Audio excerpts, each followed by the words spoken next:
First off, I'd like to point out to Francis that we in fact have an inflatable whale on the National Mall in front of the museum today. So please go out and see it.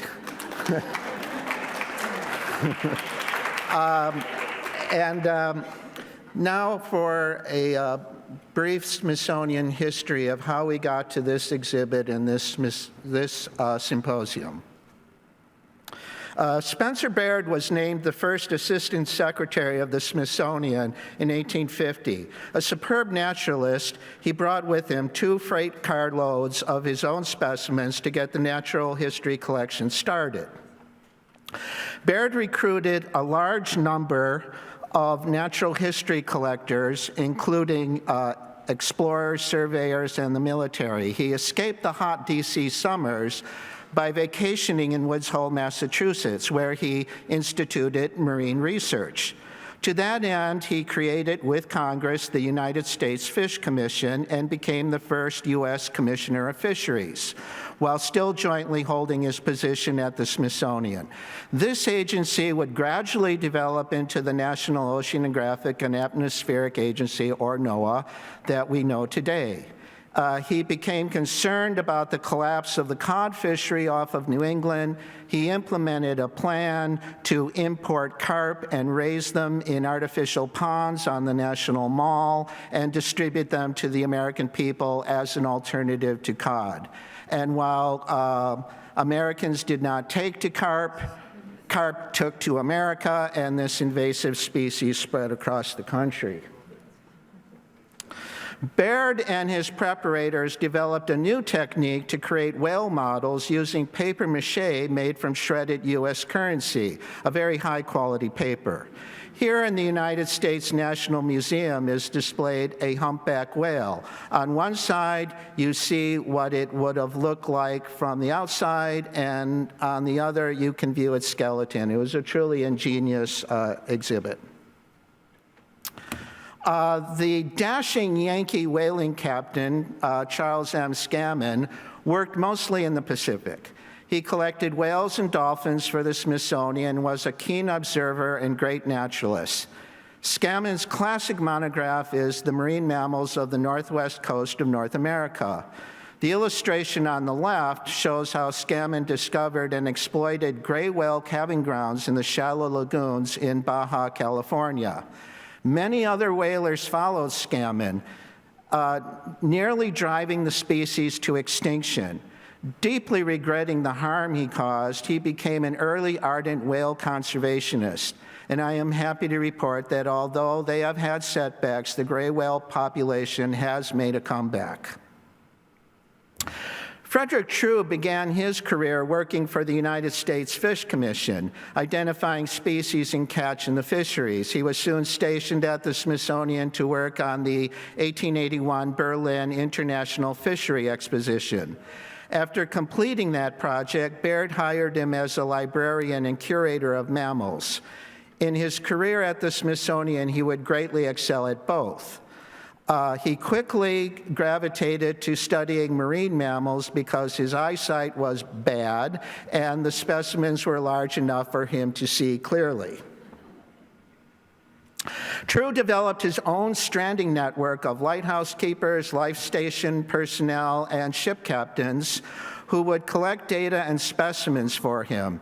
He created a guide to assist his network gather information and preserve specimens.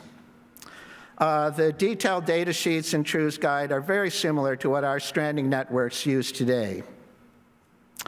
Here's a really charming postcard with a small painting of a sperm whale sent to True by Arthur Thompson of the Signal Service. The whale is surrounded by beautifully scrolled data. Similarly, J. Henry Blake of Provincetown, Massachusetts, sent True detailed drawings of cetaceans with measurements and notes. An Army surgeon, H.C. Yarrow, who worked simultaneously for the United States Fish Commission and the Smithsonian as curator of reptiles, collected 50 bottlenose dolphin skulls from a dolphin shore fishery in North Carolina run by the Nye Oil Company. The head oils were prized for fine applications such as sewing machines and watches. but I'm happy to report that since the end of this fishery, nearshore dolphins have made a comeback in North Carolina. As Herman Melville had joined a whaling crew before writing Moby Dick, so too did Arthur Conan Doyle also join a whaling crew on a lark as ship medic and then later write about his adventure, which included falling into freezing water, ice water several times and living to tell the tale. True was intrigued by these accounts and joined a whaling crew himself in Newfoundland in 1900, intent on studying whales.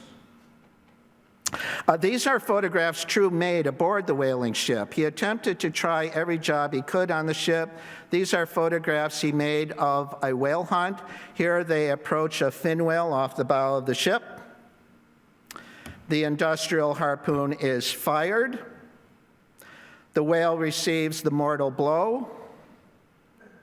The whale is approached by men in a catcher boat to secure the whale. The whale is bound to the port side of the ship. And then the fin whale is pulled up on the processing ramp at Snook's Arm Whaling Station on Notre Dame Bay in Newfoundland. True also dissected and studied their anatomy at whaling stations.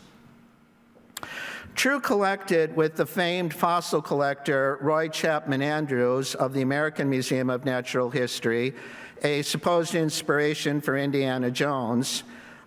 Chapman collected our gray whale skeleton in our bone hall from a whaling station in Korea. Unfortunately, the scapulae, or shoulder blades, are not from the same animal. Whalers aimed harpoons at the sweet spot in the neck. If you hit it on the head, it may just bounce off. If you hit it further back, you may just anger the animal. But they often missed and hit the scapula, breaking it, as was the case here. Since it was otherwise a nice skeleton, Chapman simply picked up another scapula from another whale to send to the Smithsonian. So Chapman also became an early whale conservationist. True used all of these specimens and data to rejuvenate the study of cetaceans. At the time, there was little order to cetacean taxonomy. The species descriptions proliferated from different geographic locations in different languages or confusing sexual dimorphism with speciation. In his first great work on cetaceans, he brought order to the dolphin family with a systematic study of their morphology and how they are related to each other. True's classic work is the whalebone whales of the western North Atlantic. Everything he learned at whaling stations was put to good use here. This work looked at the question of whether whales on the east and western sides of the Atlantic are the same species or different. He also standardized cetacean anatomical nomenclature. One way of getting at this question is to find out if whales migrated from one side of the Atlantic to the other, indicating that they may be one population. True wrote to whaling stations around the world to report back to them if they had taken any whales with previously embedded harpoons. This Norwegian whaling station master reported to True that they had in fact collected an American harpoon from a blue whale. This was confirmation that these whales transversed the Atlantic. True initiated the Smithsonian's unique specialization in beaked whales with the account of the family Ziphiidae. There are many curious articles, stories, myths, and legends in the archive True collected, but also interesting factual stories. While telegraph cable was being laid across the Bering Strait, it broke. A sperm whale was subsequently hauled up from the bottom and tangled in the cable. The engineer's report posited that the cable must have clobbered the whale as it was being laid down because no creature could sustain the pressures at the bottom of the sea. But True saw it as evidence of just how deep sperm whales could dive. This sort of entanglement continued to happen up through the 1950s. True oversaw the making of a blue whale model from a plaster cast his preparators made at Balena Station in Newfoundland. This blimp-shaped model was displayed at the Louisiana Purchase Exposition, a World's Fair in St. Louis in 1904. The complete skeleton of this animal is displayed in the background just below it. A great librarian, True liked to make literary references to make a point. True described the size of the whale on display in St. Louis to a journalist as being large enough to accommodate a comfortable apartment for Jonah, while also describing the whale scientifically. And we do have here his kitchen, bathroom, and living room. So there you go. True conceived and planned a whale hall for the Natural History Museum, which would display the full range of species he collected. Large skeletons would go down the center, small skulls displayed on pedestals in cases around the periphery. Unfortunately, True died before the hall was opened. It was located on the second floor west, where the insect zoo is now. Remington Kellogg is a towering figure in whale science and Smithsonian history. He joined the Smithsonian in 1928, the year he finished his doctoral dissertation, History of Whales, Their Adaptation to Life in the Water, a classic description of how whales evolved from terrestrial to aquatic species, which is often still cited today. Kellogg was very concerned about the industrial hunting of large whales that raged at this time and which was decimating whale populations. Of course, there was a purpose to all this butchery. The #1 whale oil product of the 20th century was easily margarine, particularly consumed in Northern Europe. In the late 1920s, Kellogg helped found the Council for the Conservation of Whales, the first organization in the world exclusively devoted to saving the whales, which actually was their motto. There was a successful campaign to place stories in newspapers and magazines to bring greater public awareness to whales and the threats to their population. This effort culminated in Kellogg's feature, Whales, Giants of the Sea, in the January 1940 issue of National Geographic magazine. He partnered with illustrator Elsie Bosselman to describe whales in terms of science and conservation in written word and 31 works of art. In breaking with the mythology surrounding whales, they were forthright in describing both natural behaviors as well as threats to the population. Here, sperm whales rage after being attacked by whalers, and on the right, whales frolic while a whaling ship appears ominously on the horizon. Here, a blue whale faces sneak attack from a ship with an industrial harpoon. A right whale with their calf, while a pygmy right whale is swimming below. A bowhead whale attacked by subsistence hunters, gray whales close to the shore. On the left is a mass stranding of pilot whales being attacked by harpooners. On the right, Kellogg didn't always get things right. He imagined that Risso's dolphins have scrape marks on their skin due to attack by giant squid. In fact, the scrape marks are due to aggression between conspecifics. Meanwhile, false killer whales are swimming past. Finally, Kellogg and Bosselman boldly portray the killing of dolphins from the shore fishery in North Carolina, which I just showed you earlier, in beautiful watercolor in the January 1940 issue of National Geographic. Kellogg helped to establish the International Whaling Commission and became the first U.S. delegate in 1946. Kellogg brought scientific rigor to the analysis of worldwide whaling numbers, but was unable to overcome the inertia of the tragedy of the commons among the whaling nations. With trust minimal and every whaling nation out for itself, the IWC was a failure in Kellogg's lifetime. He devoted 35 years to a cause which disappointed him greatly. Kellogg honestly believed in the power to persuade through science, but was unable to do so.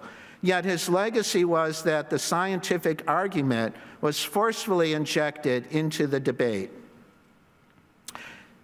Easily the greatest extant whale collection that Kellogg brought to the National History Museum was, in fact, something that Kellogg himself considered to be something of an embarrassment. General MacArthur, the Supreme Allied Commander in Japan at the end of World War II, had Japanese military supply ships converted into industrial whaling ships and sent to the Antarctic to hunt blue whales and fin whales to feed the starving population. Kellogg leaned on MacArthur's office to have the largest plates from each side of each whale collected and shipped to the Smithsonian for an aging study. After realizing that there weren't enough annuli in the baleen to do that, he became despondent about the collection and it fell into neglect. It was rediscovered by the Marine Mammal Program and is now one of the most valuable Smithsonian whale collections. A number of labs are currently working on analysis of DNA, stable isotopes, hormones, toxins extracted from baleen samples and analyzed for genetics. And hormones and toxins. In 1963, Kellogg gave a dedication speech for the new, more dynamic blue whale model in the Life in the Sea exhibit. He warned his audience that due to the catastrophic effects of whaling, their descendants would likely never have the opportunity to see a blue whale in the wild, but only in a natural history museum like the Smithsonian. But I am happy to report that due to conservation policies put in place after Kellogg died, the blue whale has made a comeback. Charles Hanley took over the Division of Mammals after Kellogg's retirement. While not really a marine mammal specialist, he mostly worked on terrestrial mammals, he was very keen to have the division continue Kellogg's work on marine mammal science. He also became perhaps our most consequential curator in marine mammal conservation. Hanley collaborated with Bill Perrin, a graduate student at UCLA who, in a similar way to True, boarded fishing vessels to study dolphins. He was alarmed by the hundreds of thousands of dolphins being killed in nets in the tropical Eastern Pacific tuna fishery. Hundreds of these bycatch specimens collected by Perrin and his colleagues were shipped to the Smithsonian, salvaging research value from specimens which otherwise would have gone to waste. Perrin's scientific and popular writing on the subject, as well as his testimony to Congress, helped to inspire the Marine Mammal Protection Act. Although bycatch has not been eliminated, it has been greatly reduced. The United States Marine Mammal Program was conceived through an international biology body to which the U.S. belonged. It was instituted by an act of Congress and was managed by a number of government agencies and the Smithsonian. The purpose was to gather scientific and population health information on marine mammals. The program was administered by the 4-member Marine Mammal Council, which included Handley and was hosted at the Smithsonian. The Marine Mammal Commission, created under the 1972 Marine Mammal Protection Act, was not a direct descendant of the Marine Mammal Council, but its creation was certainly inspired by it. Hanley partnered with the U.S. Department of Interior curator Clyde Jones to marshal scientific and popular support both inside and outside the Smithsonian to support the listing of the great whales under the earlier and weaker 1969 Endangered Species Act. The secretary of the institution sent a formal letter of support to the Department of Interior Secretary Walter Hickel, who quickly listed the whales. Nixon fired Hickel the next day. But popular support was such that the listing could not be undone, and it proved to be a turning point in the conservation of whales.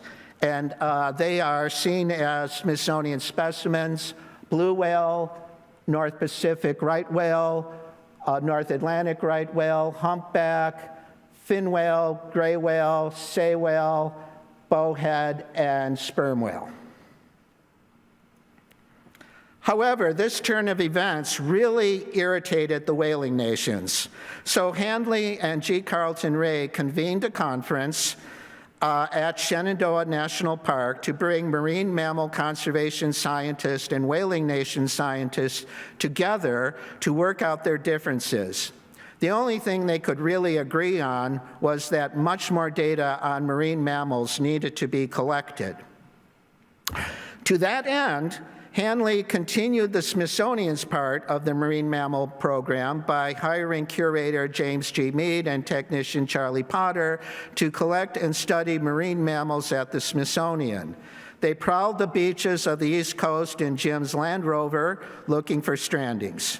Many up-and-coming marine mammal scientists got their start with Jim and Charlie, and the Smithsonian Marine Mammal Program promoted the spread of stranding networks throughout the U.S. and globally. They have also helped train contractors for NOAA's Dolphin Observer Program, which works on collecting data on as well as mitigating the problem of dolphin bycatch. Like Frederick True, Jim Mead is an expert on beaked whales, cetacean anatomical nomenclature, and libraries. For over 40 years, the Smithsonian Marine Mammal Program collected specimens from strandings, bycatch, and other sources. We now have a collection of specimens from over 18,000 marine mammals, including skeletons, baleen, earplugs, x-rays, CT scans, frozen tissue, anatomical specimens, and archival material.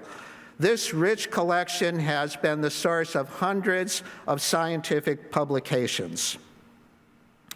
The whale collections were moved to the Garber facility in 2007, which hosts dozens of research visitors annually. With strong support from NOAA, the new Sant Ocean Hall opened in 2008. While the Marine Mammal Program is no longer a formal entity at the Smithsonian, marine mammal collection, processing, and research are still going strong. Marine mammal curator Michael McGowan, a phylogenetic specialist with interest in conservation, morphology, and anatomy, was hired in 2017. He has continued the museum's strong interest in vaquita conservation by curating our Ocean Hall exhibit on the species. In January 2019, a Gulf of Mexico whale, part of the Brutus whale species complex, stranded in shallow water in the Florida Everglades and was towed to a national park boat ramp. Convinced that the specimen could serve as the holotype of a new species of large whale in the Gulf of Mexico, a multi-agency effort immediately ensued to save the whale skeleton and send it to the Smithsonian. You will hear much more about this in upcoming talks. Moby Dick tells the story of the folly of man's relentless pursuit of the conquest of nature. In the chapter on fossil whales, Melville describes the true story of the exhumation of a fossil whale on a plantation in Alabama in 1842, a Basilosaurus such as this one in our Ocean Hall. The slaves observing this declared that these must be the bones of a fallen angel, awesome yet in a state of decay. I couldn't help but reflect on this passage as I emotionally connected to the plight of these whales as we were exhuming the Everglades specimen from a sand spit in Florida's Fort DeSoto State Park as part of the process of preparing the skeleton. But whales are not angels, and the whale I was standing on was simply a magnificent example of millions of years of evolution on this planet, laid low by a piece of a plastic bucket which caused ulceration and hemorrhaging in its gut until it became emaciated and died.